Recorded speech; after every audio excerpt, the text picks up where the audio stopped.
సాయిబాబా గారి యొక్క అవతారం, సాయిబాబా గారు చూపించినటువంటి లీలలు చాలా చిత్రాతి చిత్రమైనటువంటి స్వరూపం. నేను దీని గురించి ప్రస్తావన చేసే ముందు ఒక 3 విషయాల్ని మీకు నేను మొట్టమొదట ప్రారంభంలో చెప్పవలసి ఉంటుంది. సాయిబాబా గారి జీవితం అంతా కూడా ఒక చట్టంలోకి ఇమిడింది. అదే అల్లా మాలిక్, రెండవది శ్రద్ధ, మూడవది సబూరి. ఈ మూడిటి మధ్యలోకే ఉంటుంది. మీరు జాగ్రత్తగా పరిశీలన చేస్తే ఆయన చేసినటువంటి లీలలకి సంబంధించిన అన్ని విషయాలు ఈ మూడిటిలోకి కనపడుతుంటాయి. ఎందుచేత నేను ఈ మాట అంటున్నానంటే, మనకి శాస్త్రంలో ఒక మాట వాడతాం, మాయా అని.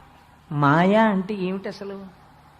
అంటే మీకు తేలికైనటువంటి మాటలలో చెప్పాలి అంటే, మాయా అంటే నామరూపములకే మాయా అని పేరు. అదేమిటండి మాయా అంటే నామరూపాలంటారు అని మీరు అనుకోక్కర్లేదు. ఇప్పుడు నేనున్నాను, నేను అనబడేటటువంటి ఈ శరీరమునకు కోటేశ్వరరావు అనబడేటటువంటి పేరుంది. కోటేశ్వరరావు అనబడేటటువంటి పేరు పెట్టడానికి ముందు ఈ శరీరం లేదా? ఈ శరీరం ఉంది. ఉదాహరణకి దీన్ని కోటేశ్వరరావు అన్న పేరు తీసి కామేశ్వరరావు అని పిలిచారనుకోండి. మీరు ఒకవేళ నేను అంగీకరించాను అనుకోండి, కామేశ్వరరావుగా ఈ ఉపాధి పిలవబడడానికి అంగీకరింపబడింది అనుకోండి. అంగీకరింపబడితే కామేశ్వరరావుగా పిలువబడినప్పుడు ఈ ఉపాధిలో ఏమైనా మార్పు వస్తుందా? ఏమీ రాదు. నామముంటే రూపము జ్ఞాపకానికి వస్తుంది, రూపము జ్ఞాపకానికి వస్తే నామం జ్ఞాపకానికి వస్తుంది. ఆ రెండు ఒకదానితో ఒకటి ముడిపడి ఉంటాయి. చాలా జాగ్రత్తగా మీరు ఈ విషయాన్ని గుర్తుపెట్టుకోవాలి. నేను మైక్కు అన్నాను అనుకోండి, నేను మైక్కు అంటే మీకు అట్లకాడ గుర్తురాదు. నేను మైక్కు అంటే మీకు ఏం గుర్తొస్తుంది? మైకే గుర్తొస్తుంది. దీన్ని ఎవరైనా చూపించి ఇది ఏమిటండి అన్నాను అనుకోండి, ఇది మైక్కు అంటారు. అంతేగాని ఇది నీళ్ల బిందె అని ఎవరన్నారు కదా. ఎందుకంటే దీనికి మైక్కు అని ఒక పేరు. నేను ఇప్పుడు దీన్ని మైక్కు అని పిలవకుండా చిన్న శబ్దమును పెద్ద శబ్దముగా వినిపింపచేయగలిగినటువంటి యంత్రము అని పిలిచాను అనుకోండి, దీని స్వరూపంలో ఏమైనా తేడా వస్తుందా? ఏమీ రాదు. పైకి వినపడేటటువంటి నామము, పైకి కనపడేటటువంటి రూపము ఏ ఉన్నాయో అవి మాయా అని పేరు. అసలు యథార్థమునకు ఆ రెండు నిజం కాదు. ఏది నిజము? నామమునకు రూపమునకు అతీతమైనటువంటిది ఏది ఉందో అది సత్యం. ఇందుచేత కోటేశ్వరరావు అని పిలువబడుతున్నటువంటి ఈ ఉపాధి అసత్యం. ఎందుకంటే ఈ ఉపాధి ఒకనాడు లేదు, ఒకనాడు వచ్చింది. ఇది ఎల్లకాలము ఉండదు, కొంతకాలమునకు వెళ్ళిపోతుంది. ఇది వెళ్ళిపోగానే కోటేశ్వరరావు అన్న పేరు కూడా దీంతో పాటు వెళ్ళిపోతుంది. ఇక్కడ మైక్ ఉంది, కొన్నాళ్ళు పోయిన తర్వాత ఈ మైకు పాడైపోతుంది. పాడైపోయిన తర్వాత ఈ మైకుని తీసేయండి అంటే మైకు ఒక్క పేరు తీసేయరు, మైకుతో పాటు మైకు పేరు కూడా వెళ్ళిపోతుంది ఇక్కడి నుంచి. నామము రూపము ఒకదాన్ని ఒకటి ఆశ్రయించి ఉంటాయి. కానీ నామరూపములు రెండూ లేకపోయినా కూడా సర్వకాలములయందు ఉండేటటువంటి పరమసత్యమైన వస్తువు ఒకటి ఉంది ప్రపంచంలో. దానికే ఆత్మ అని పేరు. దానికి ఏ విధమైన వికారము ఉండదు, ఏ విధమైన మార్పు ఉండదు. ఈ లోపల ఉన్నటువంటి ఆత్మ ఏది ఉందో అది ఇప్పుడు ఈ శరీరాన్ని ధరించింది. ఇంతకుముందు ఈ ఆత్మ ఒక తొండలో ఉండి ఉండవచ్చు, ఒక ఉడతలో ఉండొచ్చు, ఒక పందిలో ఉండొచ్చు, ఒక కుక్కలో ఉండొచ్చు. ఈ శరీరాన్ని వదిలిపెట్టిన తరువాత ఏ ఉపాధిని తీసుకోకపోవచ్చు, లేదా వేరొక ఉపాధిని తీసుకోవచ్చు. ఉపాధులు మారిపోతుంటాయి. ఉపాధులతో పాటు ఉపాధులకు ఉన్నటువంటి నామములు మారిపోతుంటాయి, రూపములు మారిపోతుంటాయి. కానీ లోపల ఉన్న వస్తువు మాత్రం మార్పు చెందదు, ఎప్పుడూ అలాగే ఉంటుంది. మార్పు చెందక, మార్పు చెందడానికి అవకాశము లేక ఉండేటటువంటి వస్తువు ఏదుందో దాని పేరే ఆత్మ. ఆ ఆత్మకి పర్యాయ పదమే సాయి. ఎందుకో తెలుసా అండి?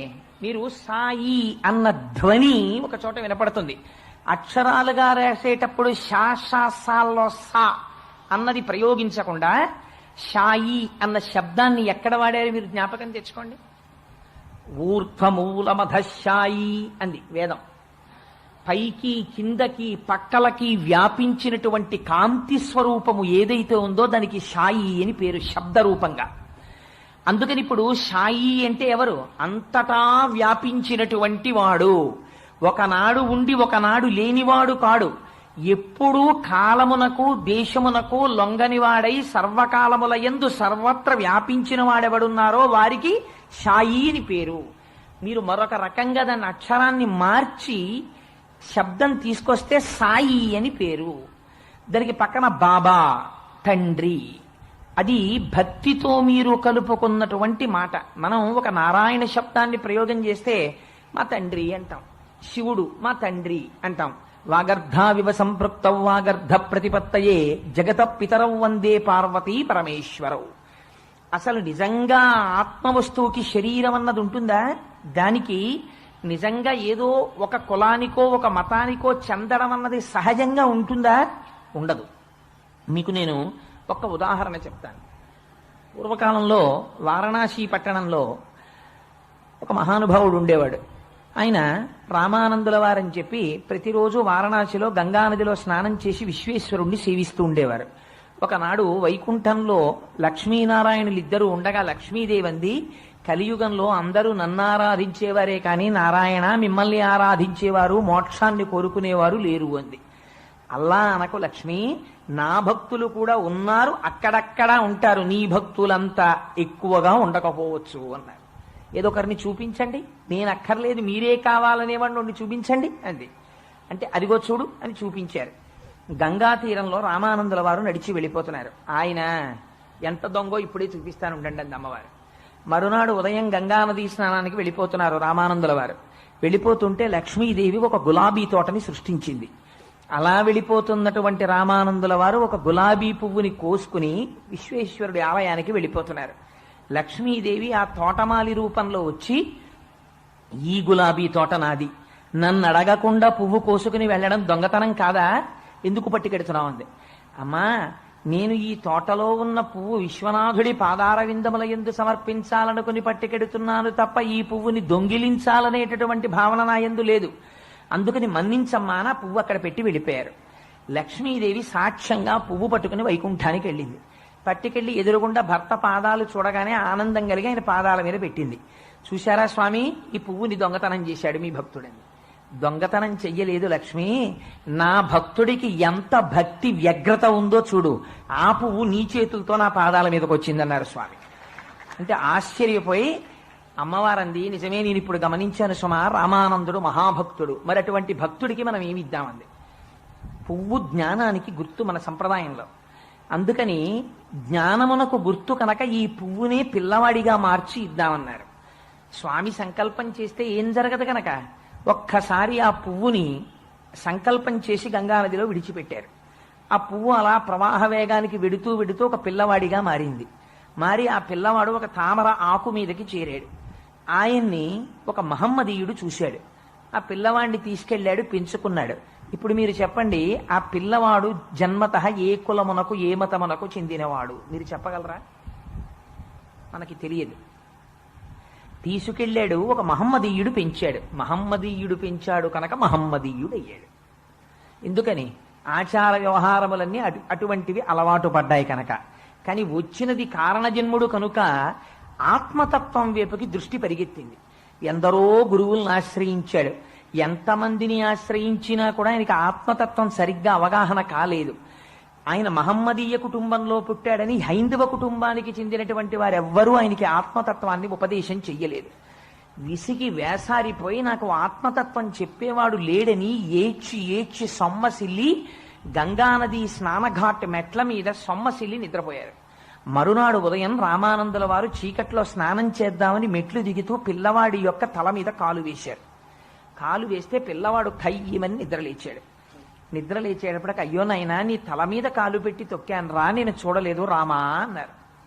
రామా అనేటప్పటికీ, ఈ నామం కోసమే అర్రులు చాచిపోతున్నాను స్వామి, నాకు ఇది ఉపదేశం చేస్తారా, నన్ను మీ శిష్యుడిగా స్వీకరిస్తారా అన్నారు.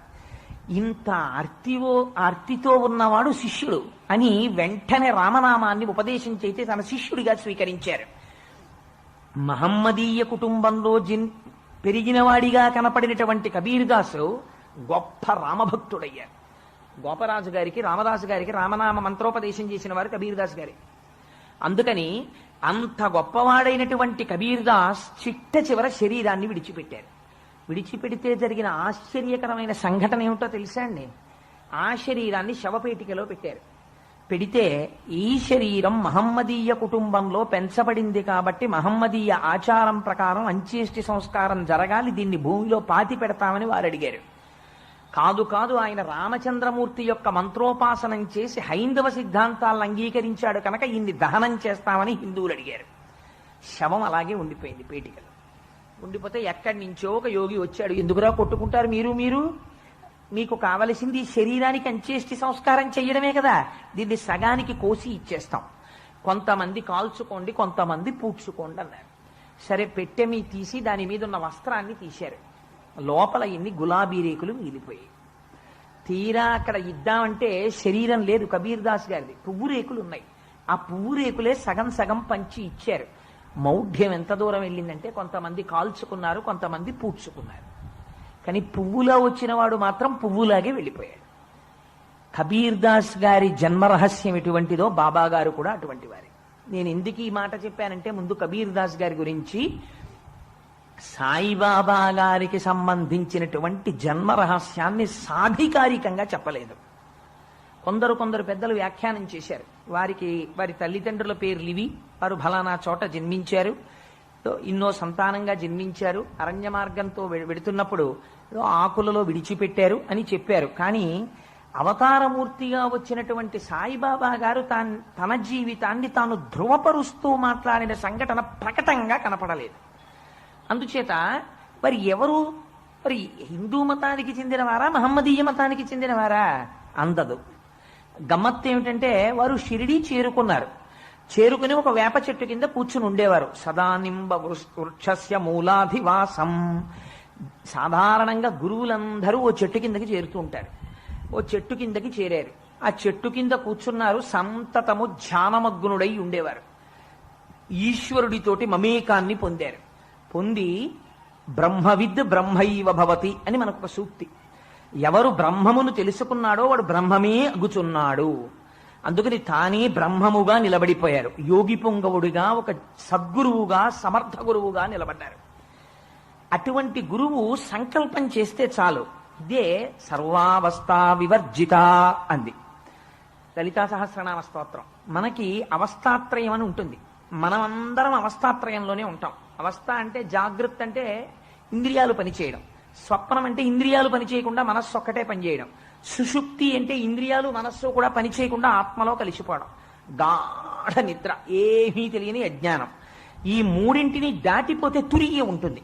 తురీయంలో ఉన్నవారు ఏం చేస్తారంటే ఈ మూడు అవస్థల్ని సాక్షిగా చూస్తారు. అలా సాక్షిగా చూడగలిగిన స్థితికి ఎదిగిపోతే వారికి తురీయ అవస్థలో ఉన్నారంటారు. ఈ నాలుగవ అవస్థను కూడా దాటిపోతారు కొంతమంది. దాటిపోతే ఇంకప్పుడు ఏమనాలి ఆ స్థితిని అన్నారు. ఇంకా మాకు తెలియదండి, దానికి పేరు లేదన్నారు. అందుకనప్పుడు ఏమనాలి? అది అవస్థ అనాలా అనకూడదా? అది తురీయం కూడా దాటిపోయింది. జాగృతికి సాక్షి, స్వప్నానికి సాక్షి, సుషుప్తికి సాక్షి, అప్పుడు తురీయం. అది ఒక అవస్థ పోని అన్నారు. తురీయం కూడా దాటిపోయాడు. ఇప్పుడు అవస్థని, మూడు అవస్థల్ని సాక్షిగా చూసేటటువంటి స్థితిని కూడా అధిగమించి సాక్షిగా చూస్తున్నవాడెవరో వాడు అంతటా నిండిన పరబ్రహ్మముతో తాదాత్మ్యమును చెంది తాను బ్రహ్మముగా నిలబడిపోయాడు. ఇలా నిలబడిపోతే తానెవరన్నారు అంటే శాస్త్రం అంది ఇంకిప్పుడు మేము చెప్పడం కుదరదు, దానికి పేరు లేదు. దాన్ని మేమేమంటామంటే సర్వావస్థా వివర్జిత లలితా సహస్రం. అన్ని అవస్థలు వదిలిపెట్టిన అవస్థ. ఎంత గమ్మత్తైన మాట! అన్ని అవస్థలు దాటిపోయాడు, ఇంకా మేమేం చెప్పలేం దానికి పేరన్నారు. అలా ఉంటే ఏమవుతుంది అన్నారు. ఆ వాక్కు బ్రహ్మవాక్కు. ఆయనకు పరబ్రహ్మమునకు తేడా లేదు. త్రిపుటిని అధిగమించేశాడు. అధిగమించాడు కాబట్టి ప్రకృతి వశం అవుతుంది. ఆయన ఒక మాట అన్నాడు అనుకోండి, ఆయన ఒక చేష్టితము చేశాడు అనుకోండి, ఎక్కడా ఎప్పుడు ఎవ్వరూ సంకల్పం చెయ్యనటువంటి సంకల్పం చేస్తే జరుగుతుంది. అది సర్వావస్థ వివర్జిత. దాన్ని అర్థం చేసుకోవాలి లీల అంటే. అందుకని అది కర్మ కాదు. ఇప్పుడు నేను వచ్చాను అనుకోండి, కర్మ అంటారు. అక్కడి నుంచి ఇక్కడికి బయలుదేరి వస్తే ప్రకృతి ఒక శాసనమునకు లోబడి ఉంటుంది. ఇప్పుడు ఇది పృథివీ అంటాం. పృథివీ అంటే ఇక్కడ ఏదో ఓ పెద్ద తివాచీ వేశారు, దీని కింద బహుశా చెక్కో బల్లో ఏదో ఉంటుంది, ఇదంతా పృథివీ. నేను ఈ పృథివీ ఉండగా ఇలా కొట్టాను అనుకోండి, ఇందులోంచి నీరు రాదు, ఎందుకంటే ఇది పృథివీ. పృథివీలోంచి జలము రమ్మంటే రాదు. పృథివీ. కానీ నేను అన్ని అవస్థల్ని దాటిపోయాను అనుకోండి, నేను బ్రహ్మము యొక్క స్థాయిలోకి వెళ్ళిపోయాను అనుకోండి, సర్వావస్థ వివర్జిత కింద ఉన్నాను అనుకోండి, నేను ఇక్కడ నీరు పుట్టాలి అనుకుని ఇలా అన్నాను అనుకోండి, అక్కడ నీరు వస్తుంది. ఇప్పుడు ఏమైంది? ప్రకృతి తన నియమాన్ని వదిలిపెట్టేస్తుంది. ఎందుకని? బ్రహ్మమునకు ప్రకృతి వశమై ఉంటుంది. మాయని అధిగమించాడు. ప్రకృతి అంటే మాయ త్రిగుణములతో ఉంటుంది. ఈ త్రిగుణాతీత స్థితిలో ఉన్నవాడు శాసిస్తున్నాడు ఇప్పుడు. అందుకే గురువు పరబ్రహ్మం అవుతాడు. అందుకని ఆ స్థితిలో ఉన్నవాడు ఒక సటకా తీసి కొడతాడు, ఇలాగా కొట్టి రా నిప్పు అంటాడు, నిప్పు వస్తుంది. మళ్ళీ కొడతాడు, నీరు రా అంటే నీరు వస్తుంది. అదేంటి మాయ, గారడ, లీల. అలానే అస్తమాన నిప్పు లేని వాళ్ళు ఇళ్ళంతా అందరి ముందుకి వెళ్ళి సటకా కొట్టి నిప్పుతాడు. తాను అనుకున్నప్పుడు తెస్తాడు. ఎందుకు తెస్తాడు అంటే అప్పుడు ఆ సంకల్పం కలిగింది. సంకల్పం ఎందుకు కలిగింది? దానికి ఏం కోరిక ఉండదు. ఎందుకు కలిగింది అంటే తను చెయ్యవలసిన పని అంటూ ఏం ఉండదు, అన్నీ వదిలిపెట్టేస్తాడు. వదిలిపెట్టి తాను చెయ్యవలసినటువంటి పని అన్నది లేక నిష్క్రియగా సాక్షిగా నిలబడిపోయి ఉంటాడు. అందుకే సాయిబాబా గారు ఉద్యోగం ఏం చేశారంటే, రమణ మహర్షి ఉద్యోగం ఏం చేశారని అడగకూడదు. వాళ్ళకు ఉద్యోగాలు అవి ఏమి ఉండవు. నాలాంటి వాడికి ఉద్యోగాలు ఉంటాయి. ఎందుకంటే సంసారంలో, త్రిగుణాల్లో, చట్రంలో పడిపోయి ఉన్నాను కాబట్టి. ఆ దాటిపోయినటువంటి వాళ్ళు సాక్షిగా ఉంటారు ఆత్మస్థితిలో. అందుకని వారికి ఈ బాధలన్నీ ఏమి ఉండవు. వారు ఏ సంకల్పం చేస్తే సంకల్పం అయిపోతుంది అంతే. వాడికి ఉన్న జబ్బు నాకు రావాలంటే వచ్చేస్తుంది. నాకు మరణం లేదు, రాదు. నాకు మరణం రావాలి, వస్తుంది. వాడు మరణించబోతున్నాడు, నేను మరణించాలి, మరణిస్తారు. మరణం అంటే శరీరం పడిపోతుంది అంతే. అందుకని వారు సర్వావస్థ వివర్జిత ఆ స్థాయికి వెడతారు. ఆ స్థాయికి వెళ్ళగలగడానికి మనకొచ్చిన ఇబ్బందల్లా ఎక్కడొచ్చిందంటే ఉపాధిని బట్టి మనం నిర్ణయిస్తూ ఉంటాం. వీరు ఫలానా మతానికి చెందినవారు అని మనం అంటాం. బాబా గారి అవతారం వచ్చేటప్పటికి ఉన్న పరిస్థితులు ఏమిటంటే, రెండు మతముల మధ్య సంఘర్షణ వాతావరణం తీవ్రమైన స్థితిలో ఉంది. అందుచేత దీన్ని కేవలం వాచికంగా కాకుండా నిరూపించి చూపించదలుచుకున్నారు ఆత్మ యొక్క స్థితి అంటే ఎలా ఉంటుందో. అందుకే ఆ అవతారం వచ్చినప్పుడు జరిగినటువంటి చిత్రం ఏమంటే, యథార్థమునకు వారు ఎక్కడ పుట్టారో చెప్పారనుకోండి. బాబా గారు నేను ఫలానా కుటుంబంలో జన్మించాను, నా తల్లిదండ్రులు వీరు అన్నారనుకోండి. వెంటనే మీరేమంటారు?